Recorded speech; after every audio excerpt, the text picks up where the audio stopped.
إن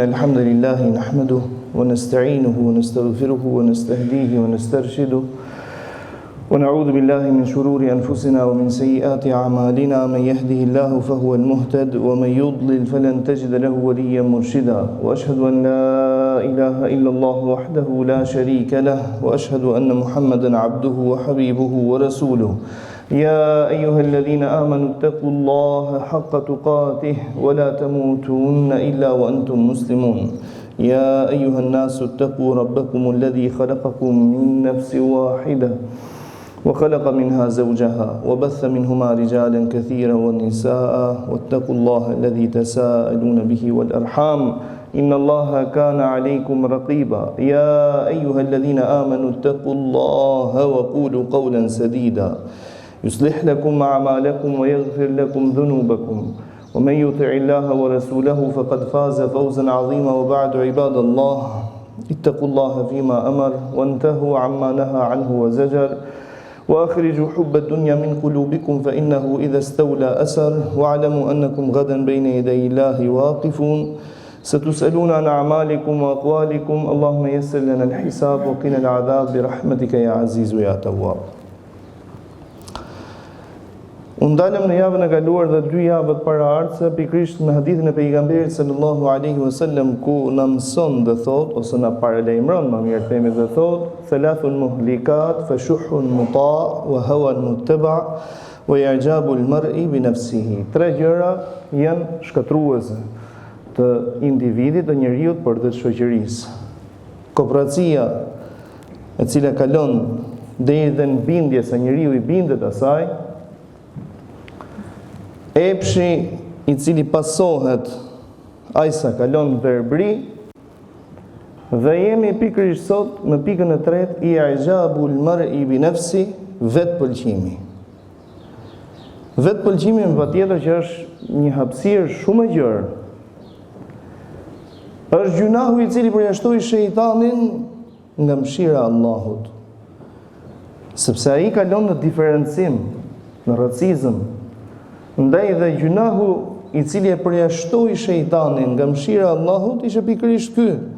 Dhe nisi dhe i drejtohet Zotit gjithësisë pra kur Allahu e urdhëron që bëj sejdë Ademit, nuk lejohet i bësh sejdë krijesës, ajo ishte sejdë ndaj krijuesit, por fjala është pra ajo që duhet kuptojmë, është për ulje ndaj Allahut. Kur Allahu ta kërkon diçka, ti bindesh Zotit. Qala ana khayrun minhu. Ai shejtani tha, unë jam më i mirë nga ai. Përdori termin unë. Ndaj në botën islame kanë një traditë shumë të bukur. Kur përdorin termin unë, thot kërkojnë mbrojtjen e Allahut prej fjalës unë. Sepse unë tha i shejtani dhe kaloi në ndëshkim, duke merituar ndëshkimin. Ana khairun minhu, khalaqtani min narin wa khalaqtahu min tin. Unë jam më i mirë nga ai. Mua më krijove prej zjarrit, ndërsa ata Ademin e krijove prej baltës. Pra vetë pëlqimi, i cili me patjetër që ka shkaqe të ndryshme, ka pasoja të mëdha, dhe mjafton si pasojë ai të përjashton prej mëshirës së Allahut subhanahu wa taala, sikur se na mëson profeti alayhi salatu wassalam, ku thot, nuk hyn në xhennet ai person që ka në zemrën e tij sa një grimës prej mendimallësisë. Pra mendjemallësia dhe vetë pëlqimi janë vëlla e motër, ose janë binjak me njëri tjetrin. Nuk ke ku t'i ndash. Por ndoshta vetë pëlqimi ja kalon deri dhe mendjemallësisë. Ndaj vërejmë që i dërguar i Zotit alayhi salatu wassalam gjatë gjithë jetës së tij i edukoi njerëzit me modesti. Jo vetëm njerëzit, por madje edhe kafshët. Ndaj në ato kalimet ose parakalimet aristokratët të kafshëve të kuajve, profeti alayhi salatu wassalam i ka mallkuar mësuesit e tyre. Përse? Sepse ajo ecja karakteristike pra e kalit në atë formë nis dhe buron tek njeriu ose i shkakton atij vetë pëlqim tek vetja dhe urrëtia për të tjerë, sepse po të pëlqeu vetja jote, nis dhe i nënçmon dhe të tjerët. Dhe kalon domethënë nga të qenit, sepse nuk kupton më veten tënde, nga të qenit krijesi duhet i bindesh krijuesit në një krijesë i cili merr atributet e krijuesit. Ashtu sikurse ishte ai faraoni, çfarë tha? Për faraoni ishte krijesë e Zotit. Mirë po ai tha, nën mua, për nën pallatin tim, kalon uji i Nilit nga ku ju merrni jetën, apo ku tha, unë nuk di Zot tjetër për ju. Nuk njoh Zot tjetër për ju. Pra filloi dhe mendonte se unë jam Zoti dhe kërkonte ta karikonte veten e tij pikërisht me këtë ideologji. Ndaj Musain alayhis salam, të cilin e kish pasur aty vazhdimisht. Jo e kish pasur aty, por ai e rriti në pallatin e tij, e ushqeu prej familjes së tij, prej shtëpisë së tij. Në fund fare si për treguar domethënë se ai është në rrugën e drejtë, ai Musai nuk është në rrugën e drejtë, tha lërmëni ta sulmoj atë Musai. Po Musai aty e kishte drejtë. Pse kërkon të sulmosh sot? Sepse kërkon të tregosh forcën, fuqinë dhe kërkon të marrësh përsipër gjërat të cilat ty nuk t'i ka dhënë Allahu.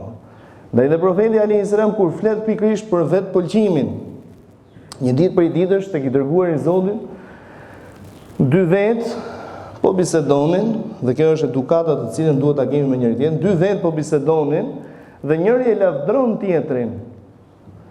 Thot profeti alayhis salam, e morin në qaf ky këtë. E morin në qaf ky këtë. Përse? Sepse nisi ta lavdroi. Shkaku më kryesor që e çon krijesën në vetë pëlqim është kur rrethohesh nga njerëz të cilët nisin dhe nuk të kritikojnë, por të lavdrojnë vazhdimisht. Kemi një rast në kohën e dietarit të shjuar Fudayl ibn Iyad rahimahullah. Tregimi është i gjatë, por do t'i bëj shkurt atij. Mbreti kërkon, kalifi i kohës pra kërkon që të këshillohet me një dietar, pra kishte një plogështi në zemër, e cila i ka plon të gjithë, është mëse normale, dhe kjo është shenjë e mirë, nuk është shenjë e keqe. Por duhet dish se këtë plogështi ku ta ushqesh, sepse ka nevojë për besimin. Kemi një vakje të besimit i cili ka nevojë për një rizim. Dhe i kërkon këshilltarit të tij, duke i thënë më gjej një dietar i cili të më këshillojë për gjendjen në të cilën unë jam. Thotë pasi shkuan tek dy të tjerë dhe mbreti i thotë që këto ndoshta përfituan, por unë nuk përfitova gjë prej tyre. Thotë është një i tretë, por nuk e di nëse na pret në shtëpinë e tij. Thotë si nuk na pret në shtëpinë e tij. Domethënë unë jam mbreti, vallahi thotë ti je mbreti, po në shtëpinë e vet ai është mbret vet. Dhe shkuan trokitën derën, nga brenda ai flet, pra siç ka qenë zakoni dikur, që kush është, domethënë. Thotë jam filoni dhe bashkë me mua është mbreti, shpun ka mund të me mbretin. S'kam shku në herë ke pallati mbretit që ka ardhur në shtëpinë time. Tha po, a nuk ke detyrime ti ndaj të parit? Pa ke detyrime. Nuk mund të rrim në 24 orë vetëm kritika, ne të bëhemi evlia veten tonë, pra ne me lajke, dhe ai aty që është në krye ai është shejtan. Po jo, mëse nëse ai është shejtan, pjesë e këtij qenit shejtan jemi dhe ne si shoqëri, Zoti na fal. Ndaj, tha nuk ke bindje ndaj tij, thotë shkoi e hapi derën. E hapi derën thotë dhe unë gjit në një, po themi një katin e dytë, domethënë kishte një dhomë ku ai qëndronte. Aty thotë dhe kur erdhi mbreti, kuptohet se nuk kishin ditët e sotme me ndriçim siç mund të i kemi në shtëpitë tona, thotë filloi duke kërku që ku është, dhe qëllimisht thotë ai uli dhe llampat. Kur erdhi thotë mbreti thotë i pa durë dhe buta. Fjala parë që i tha mirë për këto durë të buta, sa llogari kanë për të dhënë para Allahut. S'duhet kishin qenë tilla. Thotë në gjendjen në cilën ai ishte thotë e kaploi një heqar aq sa i rat fikët. Këshilltari i mbretit çfarë i tha? Bolla hoçlla se je duke e vdek. Shikoni tani perceptimi i këshillës. I drejtohet dhe i thotë njerëz si puna ime, këtij japin jetë. Sepse s'rri duke duar tropit vazhdimisht. Po, bravo, shumë mirë, mashallah, çdo gjë në rregull. Njerëz si puna ime, këtij japin jetë, sepse i hapin sytë e zemrës, ndërsa njerëz si puna jote të cilët e lavdrojnë gjatë 24 orëve, këta e marrin qaf. Dhe kur u largua prej aty, i tha, kërko diçka prej meje, pra çfarë ke nevojë? Tha nga gjonat e dynjas apo të ahiretit? Sa nga gjonat e kësaj bote dhe se të ahiretit ta unë si kam dorë për vete. Dha, dynjan si ja kam kërku Allahut që e ka në dorë, ta kërkoj ty, pra çfarë ke në dorë? Pra edukator nuk donte ta nënçmonte, mos e kuptoi dikush se ky ishte nënçmim, por ky kishte ardhur për t'u këshilluar dhe ishte gjithçka private. Dhe duke qenë se ishte private, deri në çastin e fundit ai kërkon ta këshilloj. Tha unë dynjan nuk ja kërkova Allahut që e ka kriju, e ka në dorë. Ata kërkoj ty që ke përdhon llogari për çfarë ke në përgjegjësinë tënde. Tha unë vetëm një kërkesë kam. Të më sigurosh që Allahu ka për të më futur në xhennet. Nëse më siguron të edhe në rregull do të jemi bashkë. Pra vëllezër të nderuar, vetpëlqimi, ky sifat, cilësi e shejtanit mallku. Cilësi e shejtanit nisi dhe bëri diferencim. Dhe fillon të ushqehet tek njeriu dhe të ushqehet ai vetpëlqimi derisa përfundon në gradën e shejtanit, derisa përfundon në gradën e faraonit, derisa përfundon në gradën e popullit të Adit, të cilët krenohenin me ndërtimet e tyre gjigante, pra kishin bërë ndërtesa dëshmon në përshkëmbi dhe në male, apo tek ai rasti tjetër kur Zoti e përmend Kur'an sahibul jannatain, ai i cili kishte dy kopshte gjigante, dy ferma gjigante, thon ndryshe. Mirë po, ata kush i dha? Allahu.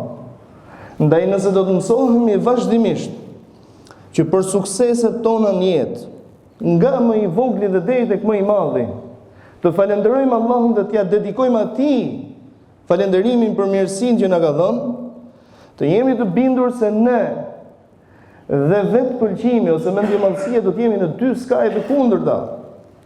Një ditë prej ditësh Umar ibn Abdul Aziz rahimahullah, ose një natë prej netësh më mirë, themi kishte miq në shtëpinë e tij. Dhe u fik kandili. U ngrit Umeri kishte edhe shërbëtor të cilët ishin të shtetit realisht, sepse ai ishte mbret pra. U ngrit Umeri dhe shkoi e mbushë të kandilin dhe e ndezi.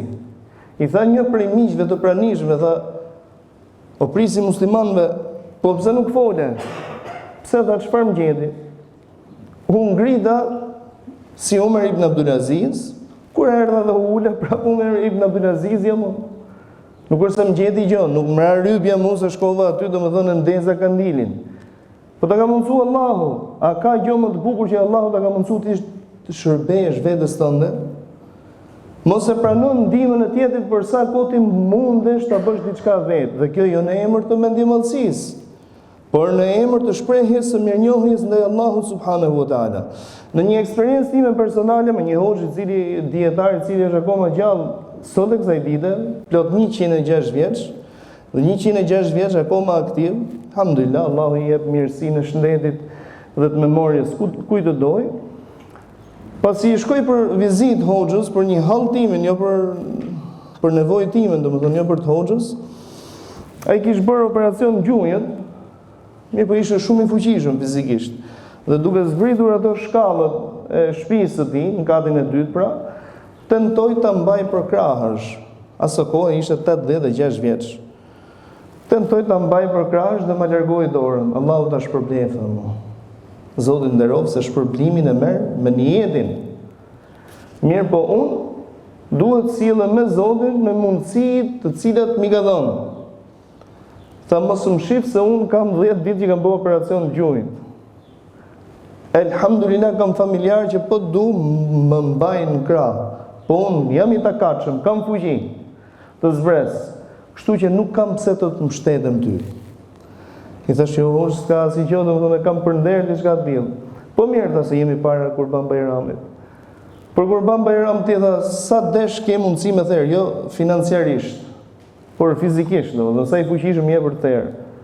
Thash asnjë. Unë tha i therë 4 tha.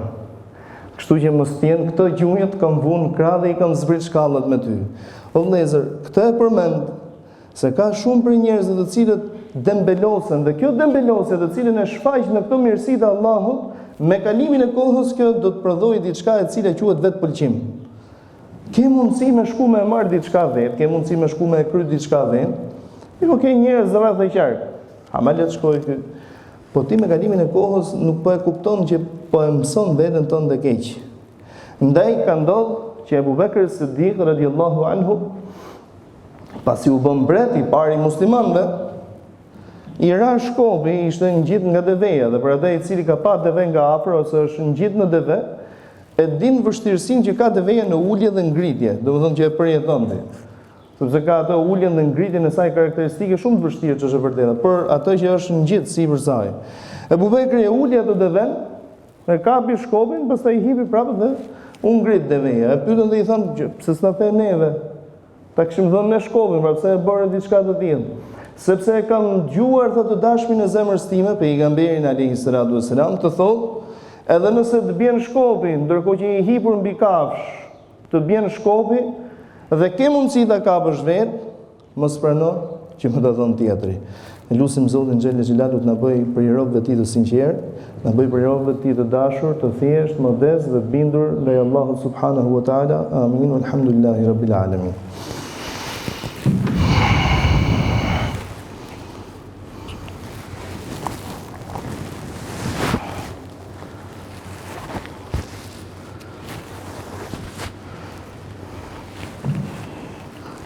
Alhamdulillahi hamdal kamilin wa afdalu salatu wa tammu taslimu ala sayyidina Muhammad imamil awwalin wal akhirin wa ala alihi wa sahbihi wa man ihtada bi hadihi wa istana bi sunnatihi ila yawmiddin. Allahumma amin. Një ditë për ditë është një person i thot Imam Ahmad ibn Hanbal. Thot mashallah hoj, sa njerëz ke rreth vetes që bëjnë lutje për ty. O Zot, mos na privon nga dëshmirët të cilët luten për ne dhe lutemi për ta. Dhe uli kokën, domethënë, dhe tha, inshallah tha, nuk ne ka bo Zoti këto mirësi të parakoshme, sepse duam me përjetu ato mirësi dhe vërteta në xhenet. Inshallah nuk janë të parakoshme. Çfarë është qëllimi me të parakoshme? Domethënë mos fillon me hy vetja në qejf. Apo siç ndodhi me Imam Shafiun rahimahullah, sheh një djalosh, të gjithë jemi ignorantë, se kur përdoret ky term ignorant, shpesh edhe keq kuptohet nga shumë njerëz, duke menduar se ai përdoret vetëm për ofendim. Të gjithë jemi ignorant. Një fushë apo një tjetër, edhe në fushën ku pretendojmë se nuk jemi të tillë. Dhe i drejtohet Imam Shafiu, domethënë këtij djaloshit, me një shprehje të tillë, që pse e bën këtë gjë? Pse tregohesh ignorant? Besoj o hoxha se nuk jam ignorant, sepse unë jam djalë i ri, nuk jam ignorant që bëra diçka të cilën nuk e di ose si kisha kushtuar vëmendje. Por ignoranta është ai dietari plak, nuk e kishte për Imam Shafiun, sepse Imam Shafiu 54 vjeç ka vdek. Ai dietari plak i cili nuk kthen. Pra edhe është në gabim, edhe nuk kthen dhe me veprimin e tij. Allahu ta shpërbleft ta ketë drejt. Allahu ta shpërbleft ta ketë drejt. Në jetë kur mos ngul këmbë për diçka. Hiqe fjalën unë nga praktika jote. Mos thuj e bëra unë. Do me e pa veten se ku je, domethënë në vetë pëlqimin, shif se sa e lavdron veten tënde. Shif se si hec. Ka njerëz është e ecmi atyre karakteristike, të cilat duhet ndryshuar kjo. Domethënë, e cila bën sy sa ta shohësh atë nga larg bën sy. Ndoshta ai nuk është pjesë e kësaj ecje karakteristike që tregon për mendjemallësi. Por duhet ndryshuar pra ajo që duhet ndryshuar. Sjellja e tij është e tillë, e folura e tij është e tillë, e bërtitura e tillë, reagimi i tij është i tillë. Një natë prej netësh Umar ibn Khattabi radiallahu anhu po ecte në xhamin e pejgamberit dhe siç dihet në xhamin e pejgamberit ishte një kategori njerëzish të cilët quhenin ehlu suffe ose të pastrehët, të cilët e përdornin në xhamin për të fjetë, domethënë se s'kishin ku të shkonin. Derisa diçka e tillë u eliminu nga ana e shtetit, domethënë duke u dhënë banesa. Mirë, po kjo ka vazhduar për vite me radhë. Dhe Umeri duke ecë shkel njëri, nuk e sheh. I thot ai, pa gomari jeti, nuk ke syt në ballë? Jo, i thot Umeri, jam Umeri, nuk jam gomari. Unë ngrit në këmbë, me vrap. Më falë sa ma bën Allah, se nuk njohta, nuk pash. S'ka asgjë, nuk më bërë asgjë. Më pyet dhe tu përgjigja. Nuk është fundi i dunjas. Domethënë këtu shihet bindja që krijesa ka ndaj krijuesit në reagimin e tij. Vallë, si duhet jetë ai reagimi besimtarit? Reagimi besimtarit duhet jetë si rasti në kohën e pejgamberit alayhi salatu wasalam, dhe me këtë të mbyll hutbën e sotme, ku vjen një person i cili i jep hua pejgamberit alayhi salatu wasalam duke insistuar. Ai jep hua për shtetin, kuptohet. Por në ato që quhet ndryshe sistemi mbretëror, çdo gjë është në emër të mbretit, edhe borxhet edhe të gjitha. Me një afat të caktuar, para se të vinte koha e këtij afatit, vjen personi në fjalë dhe fillon të reagojë keq ndaj të dërguarit të Zotit. Emri i tij ishte Zeid dhe ishte prej dietarëve hebre, dhe veprimi i tij nuk ishte as për nënçmim, por e kishte një prapaskenë që do ta tregoj ky vet. Thotë dhe kapi pejgamberin alayhi salatu wasalam për fyty, duke i thënë, e kisha dëgjuar që ju Beni Abdul Muttalibët, pra fisi i pejgamberit alayhi salam, keni qejf që t'i bini hasha borxhit, pra mos ta shlyni borxhin. Mirë, po tani po e shoh diçka të tillë. Kishte afruar afati, thotë donte edhe 2 ditë me ja kthy atë huan ose borxhin e tij. Umar ibn al-Khattabi radhiyallahu anhu, i cili qëndronte aty ngrihet i nervozuar për të reaguar ndaj këtij personi, ndërsa pejgamberi alayhi salatu wasalam i bën me shenjë dhe i thotë që bolla Umar. Thotë, ajo që duhet bëje, shiko tani edukatori i cili është pejgamberi alayhi salam. Ajo që duhet bëje, thotë Umar, është që këtij zotëris duhet i thoje që edhe borxhi kërkohet me edep, kërkohet me edukat, dhe mua duhet më drejtohesh dhe të më thoje që ka ardhur afati, duhet me e kry. Ndaj Umar, shko, shlyeja borxhin, pra nga magazinat e shtetit. Borxhi nuk ishte para, po ishte hurma arabie, domethënë. Shko, shlyeja borxhin dhe jepi diçka tjetër se e terrorizove. Treni atë? E terrorizove. Dhe u nis Umeri, që nuk e bënte fjalën dysh, fjalën e pejgamberit alayhi salatu wasalam, u nis për të shkuar dhe rrugës i thot ky person, thotë, e di Umer, thotë se kush jam unë. Dhe Umeri me gjysmë nervash tashmë, sepse i ja kishte ul pejgamberi alayhi salam. Thotë, jo, thotë, nuk e di. Unë jam filani, thotë, se me emër e njihni, unë jam filani. Thotë, dietari hebre, thotë Umeri, habitur, thotë, po. Ç'të shtyu, thotë, vallë ta bësh një veprim të tillë. I kisha parë, thotë, të gjitha shenjat e profecisë tek profeti juaj dhe më kishin ngelur të shihja këto shenjat e fundit. I thashë, cilat janë ato?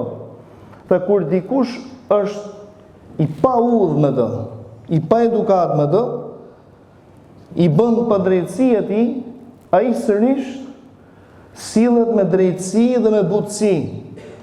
Dhe ashtu thotë veproi, thotë pejgamberi juaj. Ndaj thotë Umar, nuk më mbetet tjetër vetëm se të deklaroj që dhe pranoj Islamin para këtij njeriu. Thotë dhe u kthyen dhe pejgamberi alayhi salam, domethënë i cili e priste atë me buzëqeshje, pasi njoftohet nga ana Umerit, ai sa kur e kanë përshkruajtur se si buzëqeshte pejgamberi, thotë si hëna 15-shë, pra i ndriçonte gjithë fytyra. Pra jo e qeshur ose jo buzëqeshje kështu, sa për të kaluar radhën, ha? Po buzëqeshje nga shpirti. Me vërtet që dhëmbët nuk i shihenin jashtë. Rrallë herë janë pa gjatë jetës tij, por fytyra ishte e çiltër e gjitha, ashtu sikur se kishte edhe shpirtin e tij, ashtu sikur se duhet të jetë çdo musliman. Dhe pranoi, thot, Islamin para pejgamberit alayhi salatu wasalam. Mos u bëj shok, ushtar dhe mik i shejtanit mallkuar. Bëhu rob i Allahut. Mos i jep kurrë të drejtë vetes tënde, sepse do të fuqizosh shejtanin tek vetja. Kërkoj llogari vetes vazhdimisht. Kur dikush të këshillon edhe nëse nuk është në nivelin tënd, ti dëgjoje me vëmendje dhe mendoje me dito rreth këshillës së tij. Mos e shih veten më lart se të tjerët, edhe nëse janë njerëz të cilët në realitet ndoshta në llogaritjet tona janë nën ty, në nivelin tënd. Kur mos u kreno me prejardhjen tënde. Se Bilal el-Habeshiu nuk ishte fis me pejgamberin alayhi salam, por mbante postin më të lartë në këtë botë, duke qenë muezini i parë i pejgamberit, mban postin më të lartë në ahiret, duke qenë një ndër të përgëzuarit me xhennet nga ana e pejgamberit. Ndërsa Ebu Lehebi ishte xhaxhai i pejgamberit alayhi salam. Por për këtë dytin Zoti ka zbrit dhe surën Kur'anin famlar duke treguar tabbat yada abi lahab wa tab, mallku qoftë ai Abu Lehebi dhe ai tashmë është i mallkuar me veprimet të cilat i kanë bërë. Nuk do të bëj dobi ty për ardhja se nga vjen, nuk do të bëj dobi ty roli që ke në shoqëri, por ajo që do të jetë në dobim tënde, ajo që do të jetë në shërbimin tënd, është devotshmëria që ti tregon me Allahun, me fenë e Zotit, dhe kjo faktohet me krijesat e Zotit në sjelljen se si e kemi ato. E lutim Zotin xhelel xhelalu, Zot na fal, na mëshiro. Në pajisë moralet e bukura të Hazreti Muhammedit alayhi salatu wassalam, na mundso që këtë jetë ta kalojmë në shërbim tënd, në kënaqësinë tënde dhe në shërbim të fesë tënde. Të lutem ty e madhnueshmi Allah të na i falësh gjunahet tona, të na i ruash dhe të na i mëshirosh prindërit tanë, të gjalla për të vdekur qofshin ato.